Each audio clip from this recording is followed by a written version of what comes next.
અમદાવાદમાં હળદરમાં થતી ભેળસેળનો ખુલાસો થયો।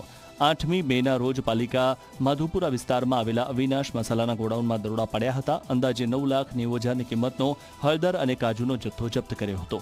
જ્યારે તેના પરીક્ષણના પરિણામ આવ્યા તો તંત્ર ચોંકી ઉઠ્યું। પરીક્ષણમાં હળદરના નમૂનામાં લોટની ભેળસેળ અને 84.8% જેટલું સ્ટાર્ચનું અસામાન્ય પ્રમાણ મળી આવતા તંત્ર દ્વારા FSSAI એક્ટ હેઠળ કાયદેસરની કાર્યવાહી હાથ ધરવામાં આવી છે।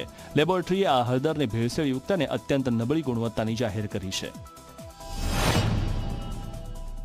નિયત પ્રમાણ કરતાં ઘણું વધારે એટલે કે 84% જેટલું મળેલ અને જે હળદર હતી તેમાં ઘઉંનો લોટ અને બેસન એટલે કે ચણાનો લોટ મિક્સ કરેલો હતો અને લેબોરેટરી રિપોર્ટના આધારે આ જથ્થાને તારીખ 8ના રોજ સીઝ કરવામાં આવ્યો છે।